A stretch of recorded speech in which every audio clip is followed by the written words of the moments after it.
விடிய திமுக மற்றும் பாஜகவின் பொய் பித்தலாட்டங்களை மக்களிடம் எடுத்துக் கூறி அதிமுகவிற்கு வாக்கு சேகரிக்க வேண்டும் என முன்னாள் அமைச்சரும் அதிமுக நாடாளுமன்ற உறுப்பினருமான சி.வி. சண்முகம் தெரிவித்திருக்கிறார். விழுப்புரம் மாவட்டம் வல்லம் ஒன்றியத்தில் ஆரணி நாடாளுமன்ற தொகுதி சார்பில் நாடாளுமன்ற தேர்தல் தொடர்பாக ஆலோசனை கூட்டம் நடைபெற்றது. இதில் மாவட்ட கழக செயலாளரும் முன்னாள் அமைச்சருமான சி.வி. சண்முகம் கலந்து கொண்டு சிறப்புரையாற்றினார். இதில் கழக நிர்வாகிகள் மற்றும் கூட்டணி கட்சி பொறுப்பாளர்கள் பலர் கலந்து கொண்டனர். கூட்டத்தில் பேசிய முன்னாள் அமைச்சர் சி.வி. சண்முகம், எப்போதெல்லாம் அதிமுக சோதனை மற்றும் தோல்விகளை சந்திக்கிறதோ அதற்கு பிறகு நடைபெற்ற தேர்தல்களில் மிகப்பெரிய வெற்றியை அதிமுக பெற்றிருக்கிறது என தெரிவித்தார். இன்றைக்கெல்லாம் அதிமுக சோதனை சந்திக்கிறோம், ஒரு தோல்வியை சந்திக்கிறோம். அதற்கு பிறகு நடைபெற்ற தேர்தலில் மிகப்பெரிய வெற்றி இடைக்கட்சிகள் பெற்றிருக்கிறது. நீங்க தான் வீடு வரைக்கும் உள்ள வரைக்கும் போட்டு கேட்கலாம். போங்க, நிதானம் ஒரு விடம் சொல்லுங்க. ஆட்சி திமுக ஆட்சி, பாரதிய ஆட்சி. இன்னைக்கு சொல்றோம் கேஸ் 500 ரூபாய், அவரு 500 ரூபாய் இருக்காரு, இவங்க 500 ரூபாய். நேற்று வரைக்கும் 10 ஆண்டு காலம் என்ன பண்ணீங்க? 400 ரூபாய் கேஸ் 1500 ரூபாய் ஏற்றது யாரு? 100 ரூபாய் கேஸ் குறைப்போம் சொல்றாரு. 3 வருஷம் ஆச்சு, குறைச்சாரா? இப்ப சொல்றாரு தேர்தல் இருக்க நான் 500 ரூபாய் குறைப்பேன். குறைக்க வேண்டிய டெல்லிக்காரன். நீ இங்கேயே ஆட்சி நடந்ததுக்கு துப்பு இல்ல. இவர் எப்படி 500 ரூபாய் குறைப்பாரு?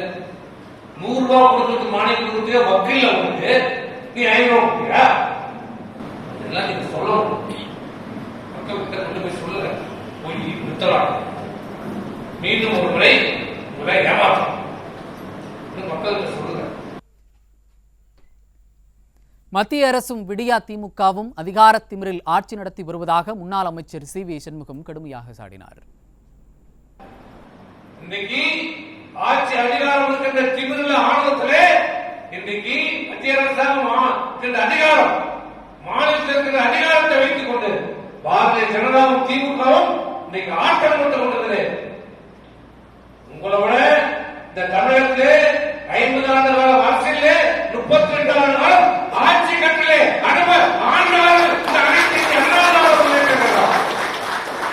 ஆளுங்கட்சியும் மாறிட்டோம், எதிர்கட்சியும் மாறிட்டோம். எங்களை அழிக்கலாம், ஒழிக்கலாம், உடைக்கலாம் அதிமுக நினைக்காத, அதிமுக தொண்டர்கள் நினைக்காத, அது நடக்காது.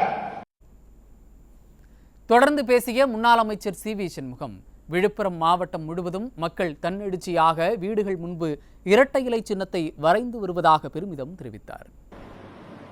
தேர்தல் அறிவித்தவர் சின்னத்தை வரையும் இன்னைக்கு விழுப்புரம் மாவட்டம் முழுவதும் இன்னைக்கு இரட்டை இலை சின்னம் வரையப்பட்டிருக்கிறது. யாரும் காசு பணம் கேட்கல, யாரும் கேட்கல. இதுவரை ஒரு பொன்னீஸ்வரர் கேட்கல, ஒரு நிர்வாகி கேட்கல, ஒரு தொண்டர் கேட்கல. இதுதான் இந்த தேர்தல் தான் முதல் முறையாக நான் இந்த எழுச்சியை நான் தொண்டர்கிட்ட பார்த்திருக்கிறேன். மேலும் இரட்டை இலை சின்னத்தின் பலன் தொண்டர்களின் பலம் என அனைத்தையும் அறிந்த எதிரிகள் இரட்டை இலை சின்னத்தை முடக்க துடிப்பதாகவும் முன்னாள் அமைச்சர் சி.வி. சண்முகம் குற்றம் சாட்டினார். இரட்டை இலையுடைய பலம், தொண்டருடைய பலம், அதுதான் அதிமுக. நமக்கு தெரிஞ்சது எதிரி தெரிஞ்சு நல்லா தெரியும். அதான் நான் பண்றான், எடுத்தோடனே சின்னத்தை ரெட்டலை போடுறது, ரெட்டலை போடுறது, ரெட்டலை போடுறது, ரெட்டலை போடுறது.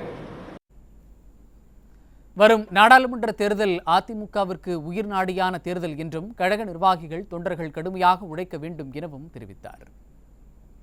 தொண்டர்களால் உருவாக்கப்பட்டு தொண்டர்களால் வழிநடத்தப்படுகிற ஒரே இயக்கம் அதிமுக.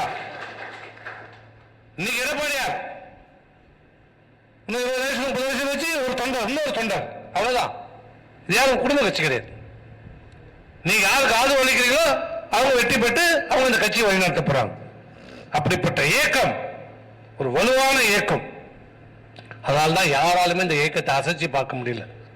ஆகவே இப்படி இயக்கத்தை ஒரு முக்கியமான இந்த அதிமுக வரலாற்றிலே முக்கியமான காலகட்டத்தில் நிற்கிறோம். உங்களை நம்பிதான் இந்த இயக்கம் இருக்குது. உங்களுடைய உழைப்பை நம்பிதான் இந்த இயக்கம் இருக்கிறது. இந்த தேர்தல் நமக்கு ஒரு உயிர் நாடியான தேர்தல்.